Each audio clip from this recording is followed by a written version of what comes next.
Good morning, and thank you everyone for joining us for a special edition of the West Chamber Pop-Up. I am Christy Villanueva, President of the West San Antonio Chamber, and sitting here with me is Mayor Nirenberg. Thank you so much for joining us, and we are honored to have you to talk about some of the day-to-day issues that are going on in our city. Thank you for having me, Christy, and thank you to the West Chamber of Commerce.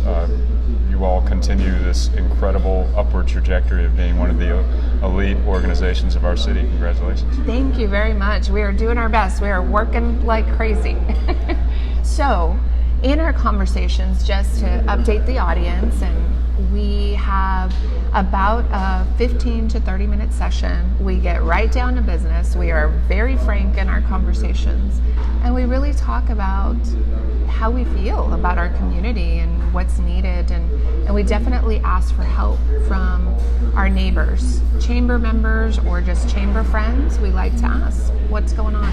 So please tell us what you've been doing. I know your term has been over the last 24 months, but tell us some of the real work that's been going on the last 12 months. Well, it's been foundational and it's been critical. The work that we've been doing at the community has really set us on a new course for economic prosperity, not just at the very highest levels, but in individual neighborhoods. I think one of the most significant developments over the last 12 months has been the ratification of the Housing Policy Task Force report, which is a first of its kind in the city, first time in a generation that it's been done, and it's really a first in the nation too. In fact, it's becoming a model for other cities nationwide in what has become a housing crisis of affordability. So we're now in deployment and implementation of the task force report on a number of levels to protect people's property from being displaced, yes, people from being displaced from their homes, but also addressing what has been a very sharp supply-demand gap that has created affordability crises across the community. So we can continue to move forward and invest in our city, invest in neighborhoods, invest in infrastructure. The other thing significantly is that we've had now the second phase of our equity budget, which is again another generational change. Rather than slicing everything up by 10 equal parts because we have 10 political jurisdictions, we know that the needs of this community are varied and diverse depending on where you are. So we are now allocating our resources and our services where they're needed the most and where they have the most impact. We've added $110 million to our street and sidewalk infrastructure budget, for instance, and we've had, I know this is not 12 years, but the 2-year mark, we had about 750 miles of streets done. This blows by any of the previous estimates, and this is about building a solid foundation for the future. And then speaking of that, in terms of transportation reform, our city's economy will move so fast as its transportation system. So while we were working on the basics, the fundamentals of transportation infrastructure and ensuring that our city continues to move, we also have now released and getting public input on the Connect SA strategy, which is an integration of all our transportation modes, and really will set us on a course for mobility for the future, and that is extremely important for quality of life, for business growth, but also for overall economic development. And we're getting public input now. We're also honing in on the funding mechanism. So this is a realistic plan that will go in front of voters to be citizen approved and voter approved next year. So in 2020, lots of stuff going on. Well, and I know that's tough too. You've revitalized several committees, you've created some new committees, and I think a lot of our chamber members and friends want to know how you receive the information. Yeah. How do you know that it's working and it's moving in a positive direction? Because a lot of what's being worked on takes time to execute, right, and we have to go through a lot of things. And I know I personally have heard from a lot of our neighbors, well, it just doesn't touch me. I don't get to communicate with these people, and the folks chosen, are not in the neighborhoods. And I tell a lot of those folks, well, I'm in the neighborhood. I work on the west side. I live on the east side. Yeah. I'm on at least 3 committees. I'm on SA Connect. I'm on the Climate Action. I'm on the BIA board. I'm on the Ethics board. So I'm trying to take everything that I've learned and bring it back to my committee and ask those questions. But what would you say about how you receive that information? Well, so the formation of these committees is also critically important because we want them to be reflective of the community that we live in. And so that's always a work in progress, and we seek input everywhere we possibly can and try to get new folks into the stream of this policy making. And I'd say it's going better than it was. It's not where it needs to be. And one of the things that you said is that you're a neighbor, right? People in all walks of life are also living in this community, so it's very important that we understand that and we integrate all of that feedback. When it comes to what do we do with the information, that's also a work in progress, and a point by which Councilwoman Sandoval and I really agreed needs to be heavily refined. Yes. We bring the information back to the committees. Bring them back. They basically provide advisory guidance to the policymakers. But what we have not done for decades, and I don't think any cities have perfected this yet, is showing how the input from the community is actually making change, is actually being implemented. The feedback does no good unless we are showing that the feedback is actually being listened to, being internalized, and resulting in action. That's the way it should work.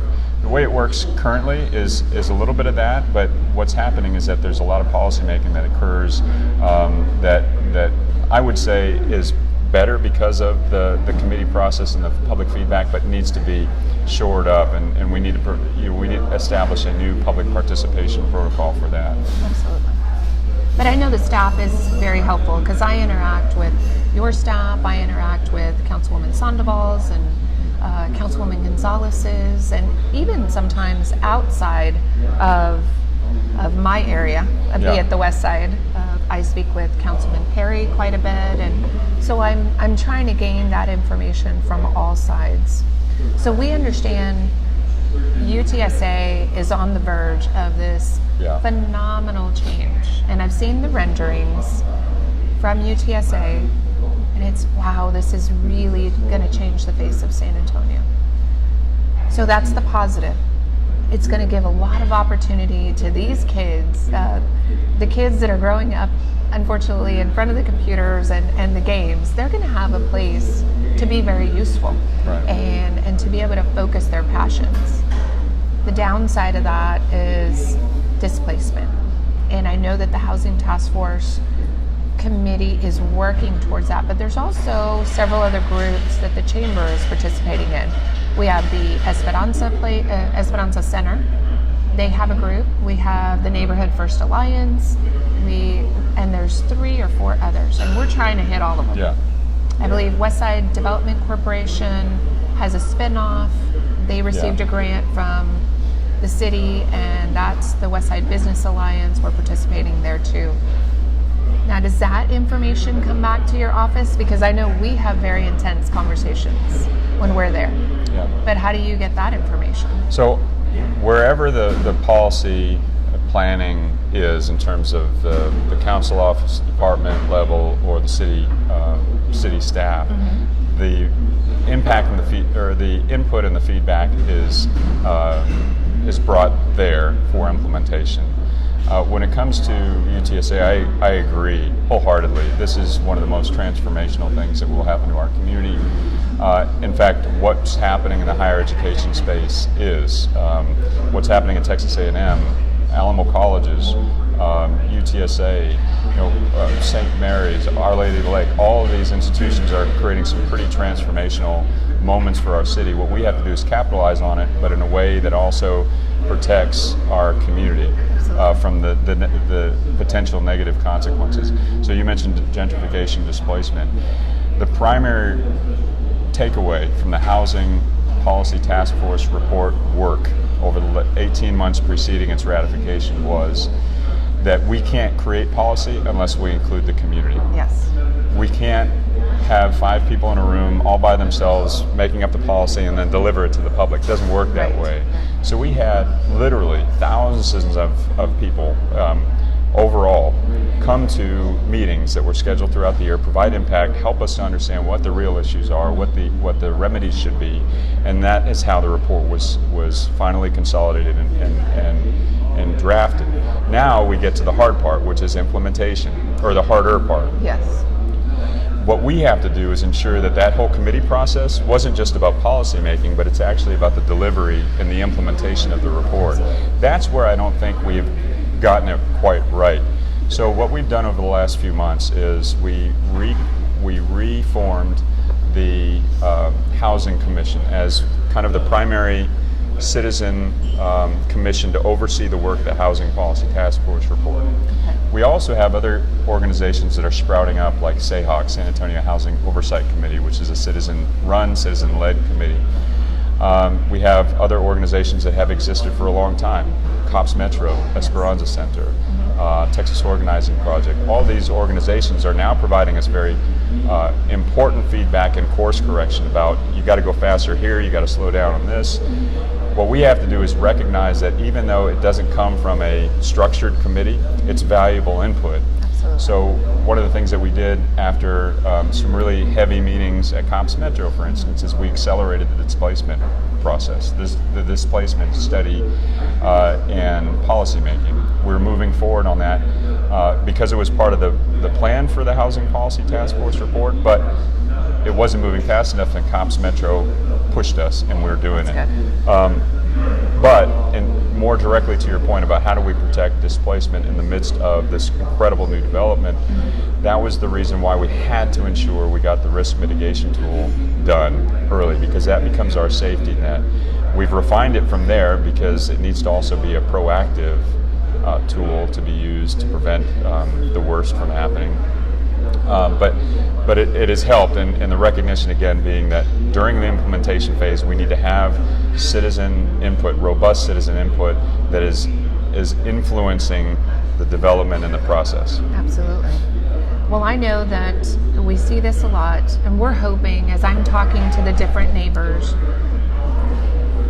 we don't want these, large duplexes or the condos to come in, and you're offering a $1 million condo, and right next to it is this little bitty house where this family has lived there for 50 years and it's been passed on from generation to generation. We want to help preserve that. Second to that is our businesses. There's a lot of businesses that unfortunately on the west side, and I'm seeing it on the east side, are closing down, and a new one is not popping up. We've related that a little bit to safety, but we're trying to work on our safety classes through the West Chamber and Bexar County. So we've got the gold badge, we've got the active shooter.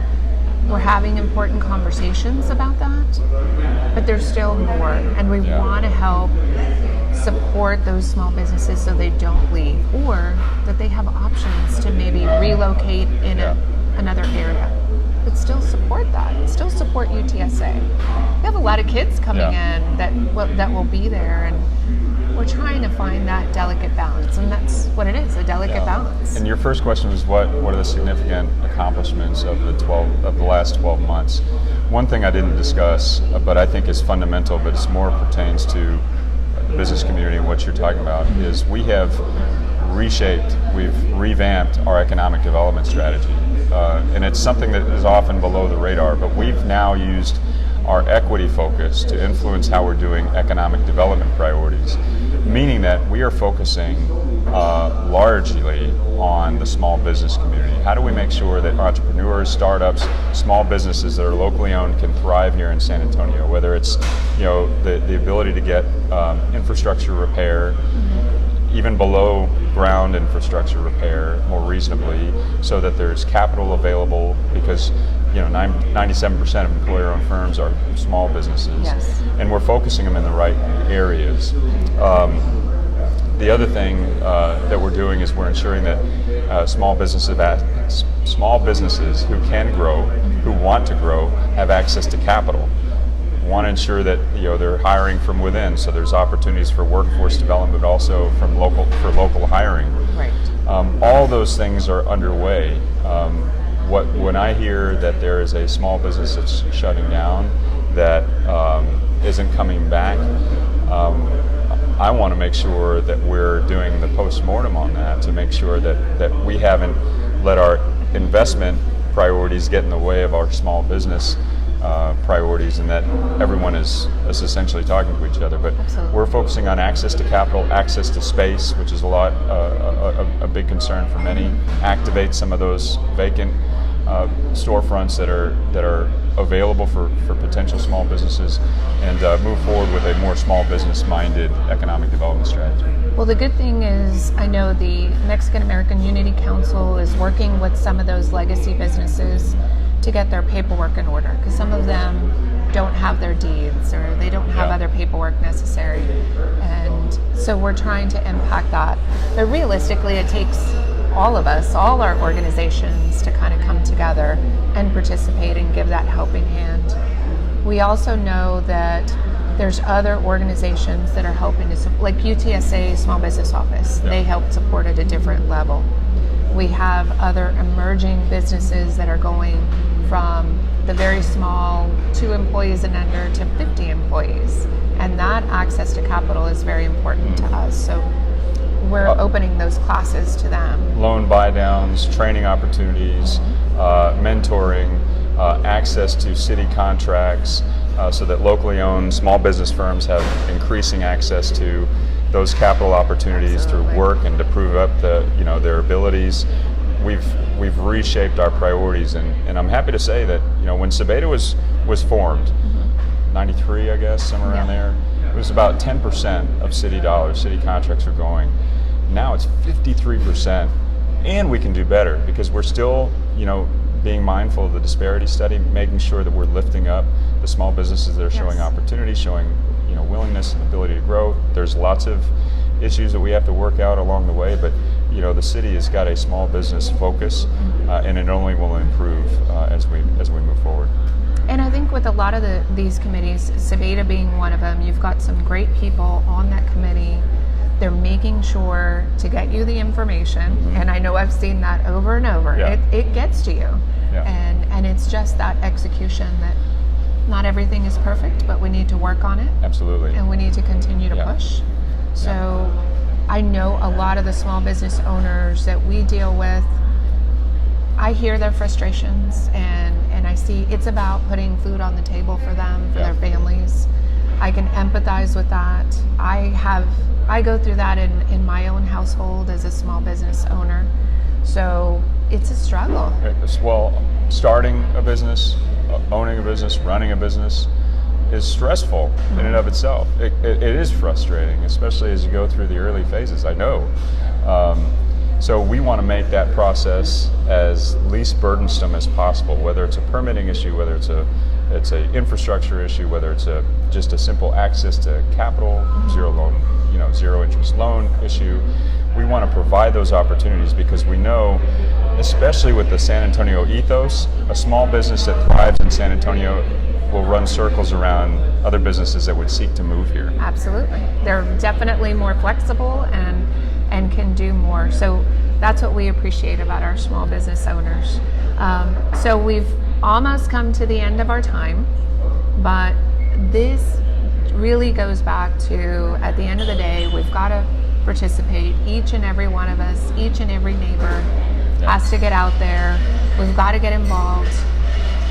The West San Antonio Chamber tries to be that a clearinghouse, so to speak, to help gather the information and bring it back to your office and other offices. Any parting words for our community members? We live in an incredible time in an incredible city, and the last couple of years has been a somewhat contentious couple of years, but I think will be some of the most meaningful times we've spent on public policy. We've laid the foundation for a housing strategy that will keep us competitive. We've set the course for future transportation to keep us competitive. Heck, we even have the future roadmap for ensuring that San Antonio's airport remains an internationally competitive arrival and destination point. So we are laying the foundation for a great San Antonio that in which small businesses can thrive, people can afford to live, and we know where we're headed. We're one of the fastest growing cities in the country. It's so incredibly important that we unify around this idea that we can be one of the greatest cities in the world. We've set ourselves on that course. We see the results today. Unemployment is at the lowest point it's been in 20 years. Wages are starting to increase twice as fast as the national average. Crime is down. Quality of life is clearly up. So we're moving in the right direction, but progress takes sustained effort. It's unfortunate that we have such short-term political cycles, but the city of San Antonio, we want to maintain a course to make us a premier city in America and in the world. We're on our way, so people have to go out and vote. Don't forget, the choice couldn't be starker, the stakes couldn't be higher. Please go vote on June 8th. Early vote starts a week from tomorrow, Yes. Tuesday, May 28th. Yes. Please cast your vote. Do not sit it out. And of course, I know you're a nonprofit, so I can't say much more than that. But if you have any questions for me, you can reach me anytime at 210-201-2618. Call me. Love to talk. Wonderful. Thank you. And my parting message to everyone is, remember, we all have to do this together. We cannot sit around, sit in our homes and do nothing and complain about it. We've got to get out there and participate. Think about your children, think about your grandchildren, and get out there and participate with other people. There are a lot of groups out there. I know that you can fit into one or more of those groups. We need your input in order to make this work. Things do not happen overnight, and they don't happen without your input. So please get going, make sure you vote, do the early vote. That way you can go anywhere. The early vote between May 28th and June 4th. So I hope to see you out at the polls. And if you have any questions for the West San Antonio Chamber, we're always available at 210-229-1266. Thanks so much for your time. We hope you share this video and join us next time for the West Chamber pop-up. Have a good one. Thanks, y'all.